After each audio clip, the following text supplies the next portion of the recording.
오늘 말씀은 사도행전 1장 12절에서 26절입니다. 사도행전 1장 12절에서 26절 말씀, 제가 가지고 있는 성경은 신약성경 187쪽입니다.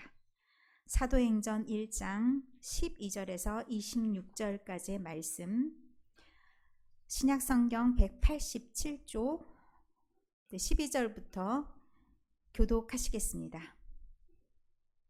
제자들이 감람원이라 하는 산으로부터 예루살렘에 돌아오니 이 산은 예루살렘에서 가까워 안식일에 가기 알맞은 길이라.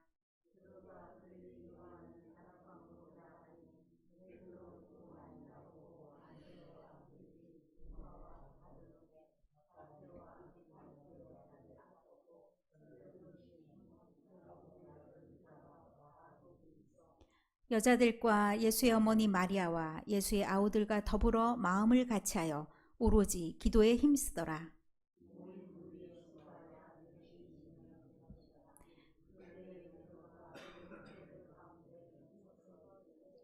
형제들아, 성령이 다윗의 입을 통하여 예수 잡는 자들의 길잡이가 된 유다를 가리켜 미리 말씀하신 성경이 응하였으니 마땅하도다.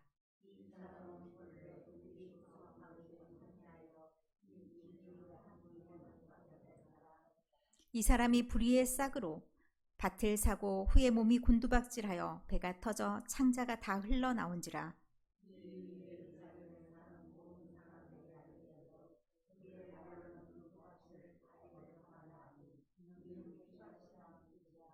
시편에 기록하였으되 그의 거처를 황폐하게 하시며 거기 거하는 자가 없게 하소서 하였고, 또 일렀으되 그의 직분을 타인이 취하게 하소서 하였도다.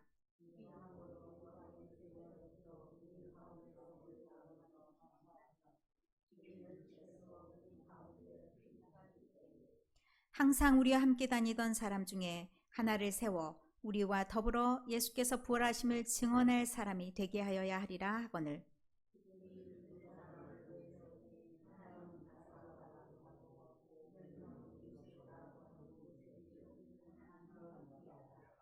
그들이 기도하여 이르되 무사람의 마음을 아시는 주여, 이 두 사람 중에 누가 주님께 택하신 바 되어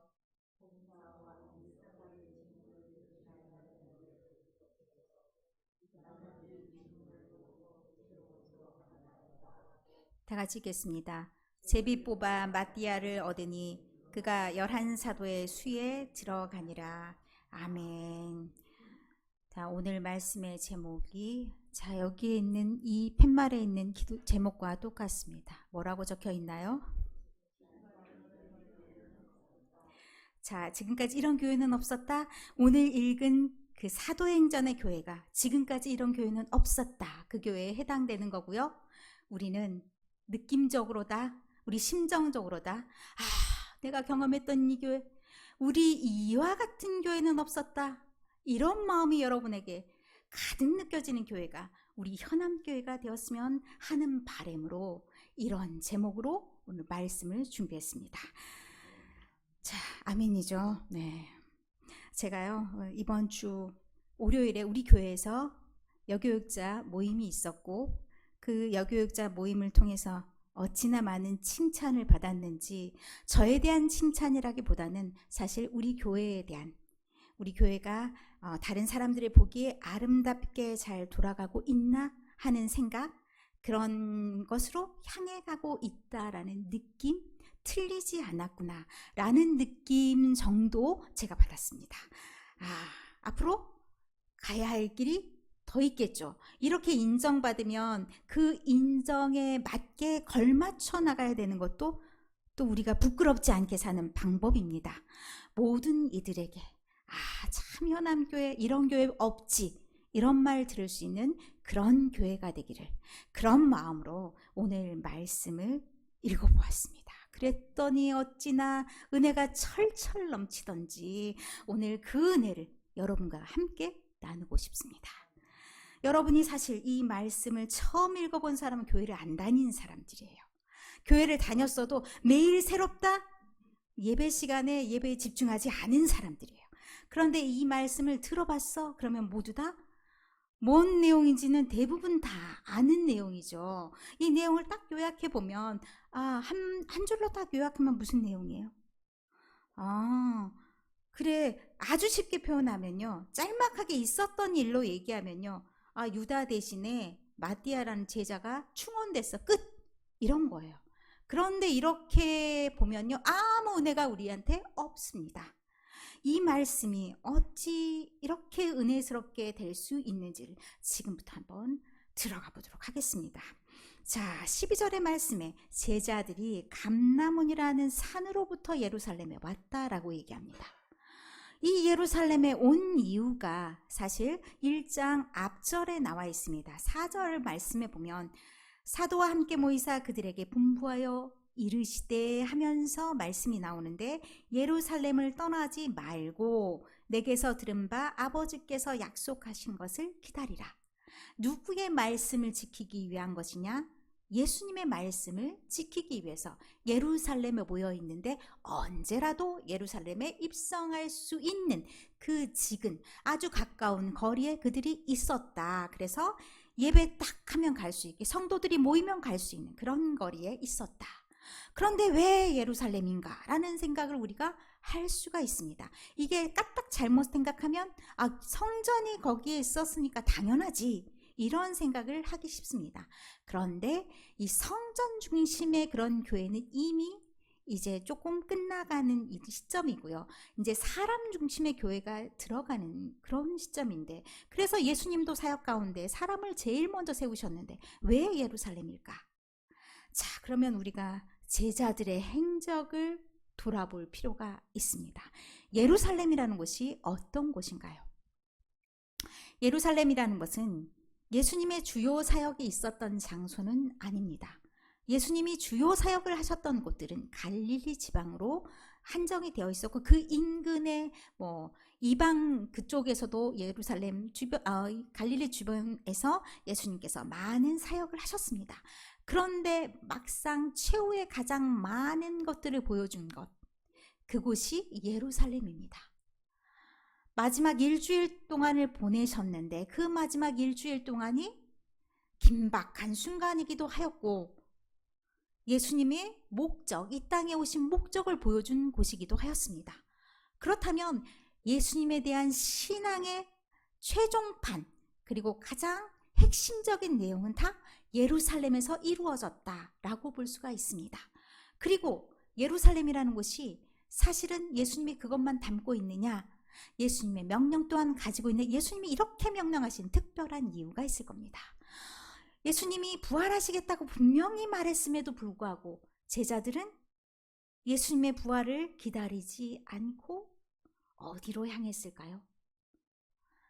예수님의 부활을 기다리지도 않고 이들이 향했던 곳, 예수님이 부활하셨다는 것을 무언 중에 알고 있음에도 불구하고 이들이 향했던 곳은, 이제 내가 할 일은 없다, 우리의 꿈과는 너무 달랐어, 이렇게 하면서 갔던 곳은 갈릴리였습니다.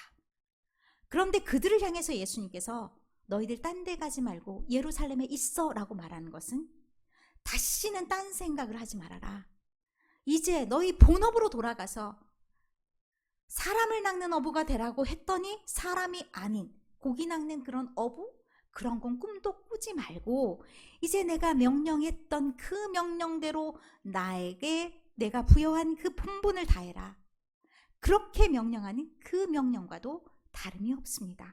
그렇게 해서 지금 예루살렘에 이들이 왔다라고 얘기합니다. 그리고 들어가기를 어떤 다락방에 들어갔는데, 누구의 다락방인가가 중요하지 않습니다. 혹자는 마가의 다락방이니 누구의 다락방이니 이런 말들을 합니다. 누구의 다락방인들 뭐가 중요합니까? 중요한 건 여기에서 모든 핵심적인 인물들이 다 모였다는 것이 중요합니다. 11제자가 다 모였습니다. 베드로, 요한, 야고보 점점점점, 그래서 11제자가 다 모였습니다. 그리고 그들만 있는 게 아닙니다. 예수님의 부활을 목격했던 그 여자들도 여기에 와 있습니다. 그리고 예수의 어머니 마리아, 예수의 아우들, 예수님이 살아생전에 그들이 예수를 믿었다는 얘기는 없습니다. 그러나 이들이 깨달음을 얻고 이제 돌아와 다 같이 모여 앉아 있습니다. 그리고 이들이 무엇을 구하냐? 예수님의 마지막 명령을 우리가 어떻게 실현할 수 있는 건지, 우리가 무엇을 해야 될 것인지, 우리가 어떻게 서야 될 것인지, 총체적 난국이죠. 이 난국의 상황을 우리가 어떻게 뚫고 나가야 될 것인지를 하나님께 물으러 기도하고 있습니다. 이것이 중요합니다. 모여야 할 모든 사람들이 흩어지지 않았다. 그리고 이곳에 다 있었다. 그리고 하나님의 뜻을 물었다. 그래야 답이 나오는 겁니다. 좋은 교회가 되기 위해서 가장 중요한 것이 무엇인지를 여기서 다 보여줍니다. 제일 먼저 중요한 것이 모일 사람이 다 모여야 됩니다. 흩어지면 안 됩니다. 다 모여서 무엇을 구해야 되느냐?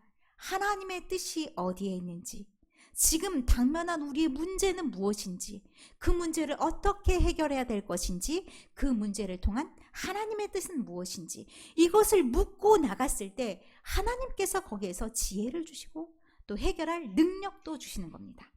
그래서 모인 무리의 수가 몇 명이라고 얘기하냐면 약 120명이라고 얘기합니다. 이 숫자 중요하지 않습니다. 그만큼 많이 모였다는 의미이기도 하면서 최소한 이들이 의사결정을 할 수 있는 그런 사람들 모임이다라는 것도 나타냅니다. 적어도 120명 정도가 모여야 의회 같은 것을 만들 수가 있다고 합니다. 그래서 의사결정을 할 수 있는 그런 최소한의 인원들이 갖춰졌다. 이런 정도로 숫자를 파악하시면 되겠고요. 이때 베드로가 이제 설교하는 내용이 나옵니다. 베드로는 이 모임의 우두머리이기도 하고 이 상황에 대해서 지금이 어떤 상황인지 말할 수 있는 사람이기도 하고 이 말에 굉장히 중요한 그런 의미가 부여되기도 합니다. 이 지금 상황을 어떻게 보고 있느냐가 중요하죠. 이 상황에 다양한 이야기들을 말할 수가 있습니다. 예수님이 돌아가셨다. 그런데 사람들이 우리를 핍박한다. 우리는 고난을 당할 수밖에 없는 그런 상황이다. 우리가 지금 뭉쳐야 되는데 우리가 무엇을 할 수 있을까? 이런 서두 어마어마하게 많이 던질 수 있습니다. 그런데 거두절미하고 그런 얘기 싹 없애버리고 가장 중요한 사건으로 무엇을 놓느냐? 바로 제자였던 가룟 유다 얘기를 놓습니다. 이 가룟 유다 얘기를 놓는 것이 가장 중요한 이야기가 될 수 있습니다. 우리에게 당면한 문제가 무엇인가? 그 문제를 바로 볼 수 있는 것 굉장히 중요합니다. 그리고 또한 그 문제를 공유하는 것이 중요합니다. 사실 이 문제가 공유가 되지 않아서도 안 되고요. 문제의 핵심을 놓쳐서도 안 됩니다. 예수님이 가장 먼저 하셨던 사역, 그것을 염두에 둔 그런 행보라고 볼 수 있습니다. 예수님께서 사역을 시작하면서 세례 요한에게 세례를 받으시고 사람들을 세워나가셨다라고 얘기합니다. 그러면서 12 제자가 세워졌습니다. 그러면 여기 모여있는 모든 사람들은 어떤 사람들이냐면 예수님의 사역을 기억하고 있는 사람들입니다. 예수님이 가셨던 곳에 같이 갔던 사람들이고 예수님이 말씀하셨던 그 말씀을 같이 들었던 사람들이고 예수님이 기적을 베푸셨을 때 같이 기적을 봤던 사람들입니다. 그리고 예수님의 사역의 현장마다 같이 했던 사람들일 겁니다. 그들에게 중요한 것은 우리가 예수님처럼 하고 있느냐? 우리는 딴 길로 가고 있느냐? 그게 아마 이정표가 되었을 겁니다. 그렇다면 그들에게 가장 중요한 것은 12이라는 숫자, 12이라는 채워진 그런 느낌, 그리고 예수님이 하셨던 그 사역들을 그대로 따라하는 것, 그것을 모델 삼아 나가는 것이 이들에게 필요한 일일 겁니다. 그리하여서 이들에게 말해진 첫 번째 이야기가 가룟 유다 얘기가 되는 것입니다. 그러면 가룟 유다 얘기를 어떻게 풀어야 될까? 그놈 못된 놈이었어. 예수를 팔아먹은 놈이야로 끝나면 안 됩니다. 이 모임은 어떤 모임입니까? 예수님을 믿자고 하나님을 의지하고 나온 교회로서의 모임입니다. 그렇다면 교회는 교회다워야 됩니다. 교회에는 하나님의 말씀이 있어야 됩니다. 어떤 상황도 말씀에 의존하지 않고 이루어져서는 안 된다는 것을 이 말씀을 통해서 보여줍니다. 우리가 개인적으로 선호도가 있을 수 있습니다. 나는 누구 파다 이런 싸움 고린도 교회에서도 했었죠. 내가 더 좋아하는 사역, 내가 더 좋아하는 성정, 내가 더 좋아하는 인품 다 다를 수 있습니다. 그래서 나는 누구다라고, 누구 편이다라고 우리가 사람을 편가르게 하는 그런 습성들도 나올 수 있습니다. 그러나 교회에서 중요한 것은 한 목소리여야 됩니다. 어떤 걸로 한 목소리여야 되냐? 말씀으로. 이 말씀으로 모든 것을 판단하고 볼 수 있어야 됩니다. 그 말씀의 핵심이 있어야 됩니다. 그 말씀을 바로 전달할 수 있어야 됩니다. 제가 이 베드로의 딱 떨어진 말씀을 듣고 생각되는 것이, 나는 그러한가? 난 여러분의 모든 상황 속에서 그런 말씀을 전할 수 있는 사람인가? 그런 기도가 절로 나오더라고요. 하나님, 내가 어떤 상황이든지 우리 성도들의 삶을 꿰뚫고 앉아 있으면서 이들에게 제대로 된 말씀의 설명이, 말씀의 해석이 있는 그런 목사님 되게 해주세요. 내 능력으로는 안 되니까, 성령의 권능이 있지 않으면 내 판단이 먼저 앞서니까 그러지 않고 말씀을, 가장 적당한 말씀을 고르되 그 말씀을 가장 잘 해석해서 여러분이 가장 잘 소화할 수 있는 상태로 만드는 그런 설교, 그런 목자가 여러분에게 있어야 된다. 그래야 좋은 교회가 된다. 교회의 핵심을 또 여기에서 보여주고 있습니다. 베드로가 그렇게 말씀할 때 모임물이 120명 모두가 한 사람도 아니요 라고 말하는 사람이 없었다는 거, 그것도 굉장히 중요합니다. 이것은 베드로가 가진 리더십이기도 하고 모든 성도가 하나 되어 나가는 징표이기도 합니다. 우리가 어떤 모든 모임에 있었을 때, 우리가 어떤 일이 일어났을 때 어떻게 처리하냐가 굉장히 중요합니다. 우리가 어떤 상황에 딱 직면했을 때 암암리에 쉬쉬하면서 조용히 덮고 잘 때 오히려 문제가 더 커질 수가 있습니다. 그리고 다 각자 생각합니다. 각자 판단합니다.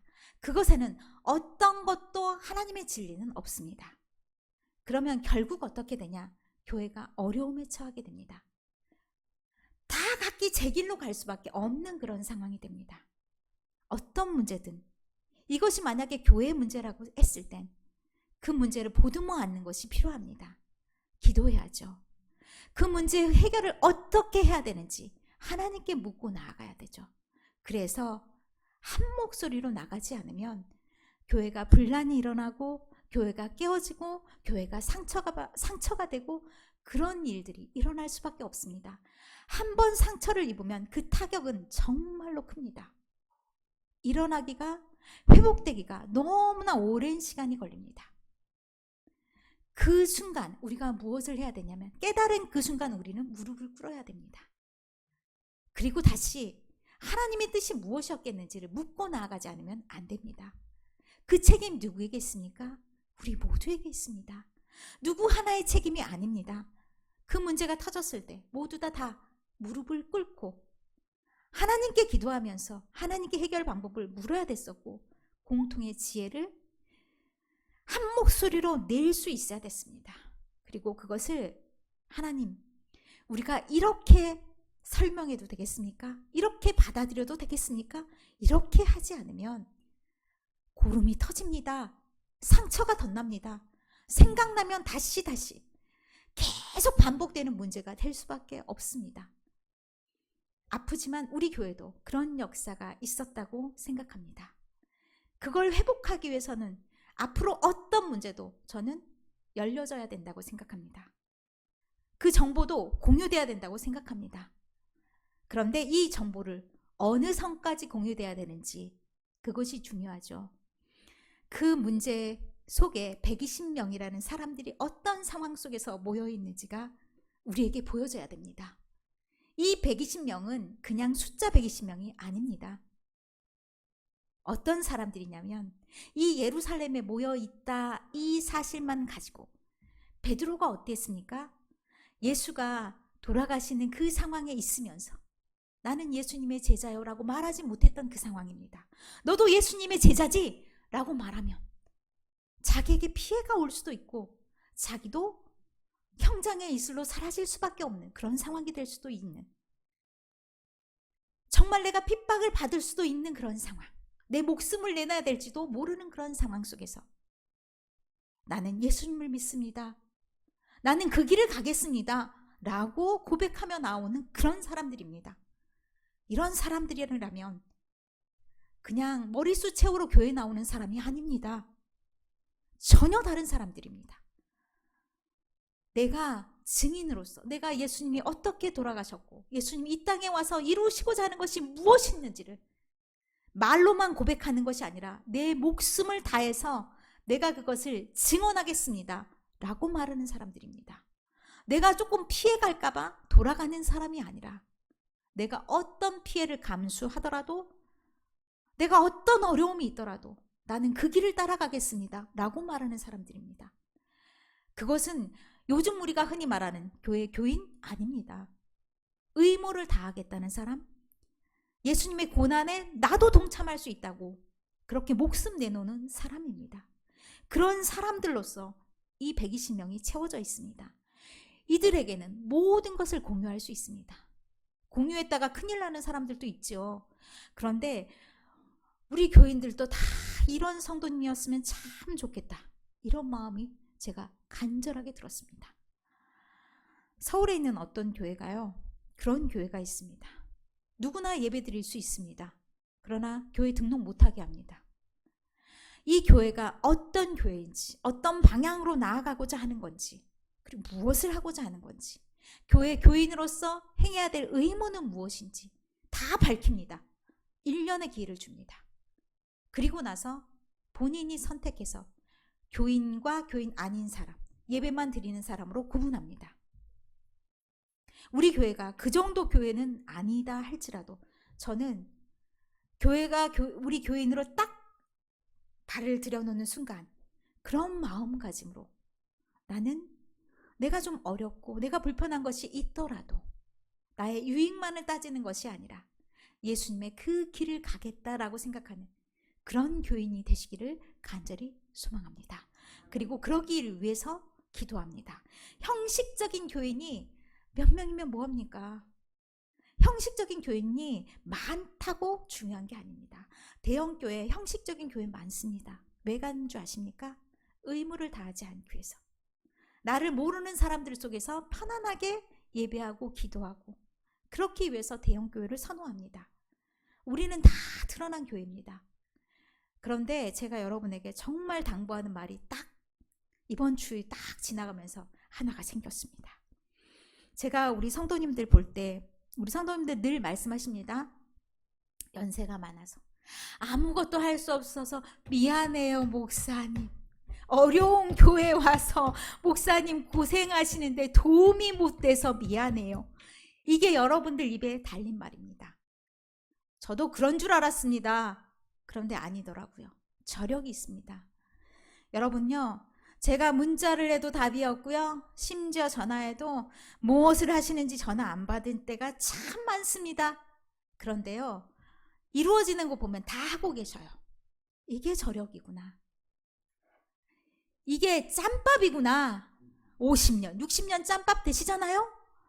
그런 긴 세월 동안 신앙생활하면서 이것이 내 몫이다, 이것은 내가 해야지, 이게 있더라고요. 그건 무시 못합니다. 여러분 목 다른 사람이 하려고 하면요, 몇 명이면 될까 제가 생각해 보았습니다. 여러분이 여러분 몫을 제대로 할 수 있는 사람을 키워놓기 전에는 여러분의 사명이 끝나지 않았다, 여러분의 증인으로서의 사명이 끝나지 않았다 생각하시면 딱 맞습니다.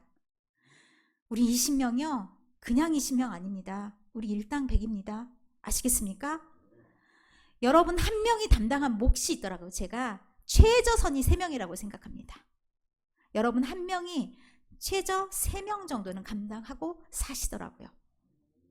그러면 여러분만큼 할 수 있는 한 사람을 길러서 딱 앉혀놓으신지, 아니면 좀 그런 능력이 없는 것 같으면 여러분은 3-4명을 앉혀놔야 됩니다. 그 3-4명이 앉아야 여러분의 몫을 다 하는 거거든요. 그 몫을 감당할 수 있는 사람들, 여러분 옆에 줄줄이 앉혀놓고 아이고 내가 이제 할 일을 다 했으니 하나님 언제라도 나 데려가셔도 괜찮습니다라고 말할 수 있습니다. 그러나 지금은 때가 아닌 걸로. 아직 옆에 안 달고 왔기 때문에 때가 아닙니다. 그런데 어쨌든 여러분은 그런 저력 있는 사람들입니다. 어디다 가서 함부로 내가 힘이 없어서 말씀하지 마십시오. 여러분, 할 일들을 다 하고 있습니다. 저를 불쌍히 여길 필요도 전혀 없습니다. 제가 여러분의 그 믿음에 겨워서, 여러분이 주시는 사랑에 겨워서 제가 훨씬 더 많은 역량을 발휘할 수 있을 것 같습니다. 그것이 저에게 너무 감사함으로 넘치게 이번 주 일주일 동안은 그걸 묵상하는 한 주이기도 했습니다. 오늘 말씀에서 그래서 말씀에 이렇게 나왔다 저렇게 나왔다 말씀하시면서 자, 이제 우리가 우리의 그 조건이 되는 사람들이 이만해야 돼 라고 말합니다. 그 조건이 어떠하냐? 부활도 경험한 사람들이고, 그래서 예수님의 증언을 할 수 있는 사람들, 이런 사람들로 세워야지. 이게 뭐예요? 제자들이에요. 그 제자들은 정말 제자 되고 싶은 마음이 있기도 하지만 없기도 할 거예요. 이런 사람들, 이런 결사체와 같은 사람들을 앞에서 끌고 나간다? 웬만해 갖고 되지 않습니다. 그 사람들을 이끌어 나갈 사람, 그 사람으로 지금 두 사람이 추천되고 또 기도하면서 그들을 선택하는 그런 과정들을 보게 됩니다. 이 선택 누가 되든 다 감당할 수 있는 사람들이었을 겁니다. 그 사람들을 통해서 이루어 가실 교회가 세상에 한 번도 없었던 교회입니다. 성전에서 들락날락 예배하는 교회, 대신 제사 드려줘 이렇게 맡기는 교회가 아니라 내가 헌신하며 나가야 되는 이런 교회. 사람이 정말 교회에 중요한 교회. 교회 건물이 중요하지 않고 내가 교회가 되어야 되는 교회. 그러면 교회로서의 살아가는 사람들이 중요한 전혀 다른 교회가 되는 것입니다. 이 교회가 지금까지 전혀 없었던 그런 교회, 실질적인 교회입니다. 그럼 우리는 어떻게 할 것입니까? 우리는 그런 교회가 진짜 역사상 없었던 교회가 그런 교회, 우리 교회가 아니고요. 우리는 그런 느낌을 가져간 교회가 되어야겠습니다. 내가 어떤 사람이 되어야 되냐? 내가 안 보이는 사람처럼 교회 다니는 분들이 있어요. 교회 숫자가 좀 더 있으면요, 목사님이 자기 모르는 줄 알고 자기 이름 불러주면 깜짝 놀라는 사람도 있어요. 어떻게 저를 아셔요? 다 압니다. 그런데 우리 교회는요, 정말 더 알겠죠. 여러분의 상황도 대충은 미루어 짐작하기도 하고 알기도 합니다. 여러분이요, 일당백이라고 제가 말씀드렸죠. 그래서 막 의무감을 갖고 갑자기 일을 많이 하라는 게 아니라 이미 여러분 하는 일들이 그만큼 하고 있습니다. 여러분이 이루실 일들은 우리가 서로 어떻게 해야 되냐? 하나가 되는 것이 필요합니다. 한 마음으로 나아가는 것이 필요합니다. 그리고 어때요? 기도해야 됩니다. 우리가 한 마음이 되기 위해서 기도해야 되고, 하나님의 뜻이 무엇인지 기도해야 되고, 현재 우리 교회가 가지고 있는 문제가 무엇인지 놓고서 기도하는 것이 필요합니다. 우리가 또 해야 될 것이 무엇인지를 아는 것도 필요합니다. 그리고 우리가 가지고 있는 문제들, 우리가 혹여 나는 내가 보이는 문제가 있어 내놓아야 됩니다. 그 문제들 중에서 어떤 것이 우리의 당면한 문제로 가장 큰 문제인지 가지고 기도해야 됩니다. 암암리에 조용히 쓱 안 됩니다. 그것은 문제를 키우는 겁니다. 문제를 꺼내놓고 아프더라도 힘들더라도 그것을 하나님께 내어놓고 우리가 해결할 방법을 찾고 찾을 때 우리 교회가 건강한 교회가 될 수 있습니다. 우리가 서로가 만나는 것이 징글징글하다 이것이 아니라 만남이 복이 될 수가 있습니다. 부부 사이도 마찬가지죠. 제가 오늘 부부의 날이라고 말씀드렸죠. 저의 베프가 뒤에 앉아 있습니다. 저의 아주 가장 친한 친구. 그렇게 하기로 했습니다. 이전까지는 그런 친구가 아니었을지 모르지만 우리가 서로 그런 마음을 먹었습니다. 그럼 어떻게 해야 돼요? 서로를 인정하고 바라봐주는 것이 필요합니다. 우리가 우리를 보듬어 안는 것이 필요합니다. 그러면 우리의 문제도, 우리 가지고 있는 문제도 더 투명하게 보입니다. 그 문제가 보일 때 어떻게 해요? 징글징글하다가 아니라 그래, 이런 문제가 있구나. 안습니다. 그 문제를 안고 어떻게 해요? 기도합니다. 그리고 하나님, 우리가 이 문제를 해결할 능력을 주십시오. 하면 그 능력이 우리 갖고는 안 됩니다. 하나님이 주십니다. 그러면 어떻게 되냐? 진짜 없었던 능력도 생기고 길이 쫙 열립니다. 제가 여러분에게 정말 간증처럼 간증하는 그런 간증. 제가 현암교회 기가 막히게 등 떠밀다 왔다 이렇게 말씀드렸죠. 그런데 놀라운 일들이 벌어지는데요. 쌓았던 모든 것, 내가 했던 모든 것들을 되돌려받은 그런 느낌을 받게 됩니다. 아, 하나님이 그 순간 내 기도를 들으셨구나. 그때 하나님 귀뚱으로도 안 듣고 있어 짜증 지대로 났었는데 하나님이 마음 깊이 듣고 있으면서 아이고 아직 멀었어. 때가 아직 안 됐잖아. 때가 때 되면 다 들어줄 거야. 이루어줄 거야. 그게 우리 현암교회를 통해서 지금 이루어지고 있습니다. 이게 바로 성령의 역사입니다. 성령이 이미 이루어 주시면 그날 그때가 호련히 언제일지 모르지만 호련히 임하시고 그게 다 이루어지는 것을 여러분 눈으로 목격하실 그날이 있을 겁니다. 아직 이루어지지 않은 것도 있죠. 회복되어야 될 것도 있습니다. 언제 회복돼요? 갑자기 뭐 하면 돼? 우리는 준비하면 내 할 일 하면 되는 거예요. 내가 내 할 일을 하면요. 와, 막 갑자기요. 제가 이제 어떤 목사님에게 간증을 들었는데요. 갑자기요. 막 아파트가 생긴대요. 자기는 아무것도 안 했는데 저 사람들이 우리 교회에 올 거라 생각도 안 했는데 그 사람들이 온대요. 우리라고 그런 일을 일어나지 말라는 법 없습니다. 자, 여러분 자녀들이 교회를 나오기를 원하시죠? 징그럽게 말 안 듣죠?